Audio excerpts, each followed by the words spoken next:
Hello and welcome to another episode of the Handshake, and today we will be discussing that how India is establishing itself to do business with all and is not willing to take any sides.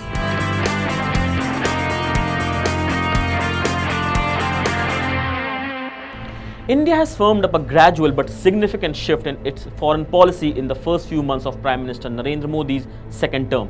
It has moved decisively from a P2 US and China mindset to a P5+2 approach to position itself as a power that makes it its business to do business with all, rather than keeping distance or taking sides. In the first 4 months of returning to power, Modi has met US President Donald Trump, Chinese President Xi Jinping and Russian President Vladimir Putin 3 times. His Japanese counterpart Shinzo Abe twice and once each with French President Emmanuel Macron and German Chancellor Angela Merkel and British PM Boris Johnson. Merkel is also slated to visit India early next month.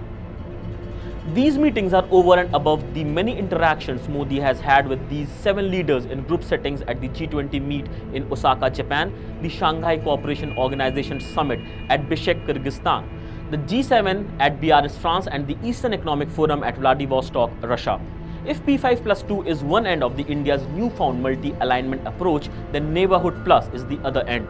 The plus in this extends beyond South Asia, from West Asia to Central and East Asia. As of now, however, it contains a significant minus: Pakistan. China is one country that falls in both P5+2 and Neighborhood Plus categories, which is why Modi's Mamallapuram summit with Xi was very significant for India. It sends out an important signal that India and China have established a concrete, regular connect at the highest level. Let's not forget that until Xi took charge, China had always identified its premier as the Indian PM's counterpart. This messaging helps balance conversations with other major powers, especially with those looking to leverage India-China divergences to their benefit. It's also a recognition by New Delhi that neither Washington nor Moscow has the clout with Beijing to tilt or favorably influence a conversation in India's favor. This is a shift from the UPA years when the objective really was how to leverage India's strategic value with China on the back of strong India-US relations. The high point of that approach was 2005-06 when India cemented the India-US nuclear deal and signed the principles of a boundary settlement with China.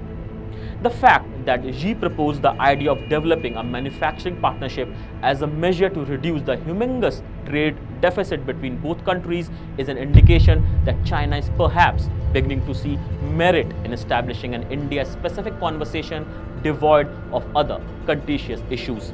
While these are still early days to take a call on the success or failure of a policy, what's clear is that India has made a significant shift in favor of multi-alignment as opposed to an equidistant, non-aligned posture. The underlying logic being that Indian stakes are way too high for it to not find a way to be in business with everyone, howsoever difficult the odds may be. So this is it from this episode of The Handshake. For more such videos, keep watching My Nation.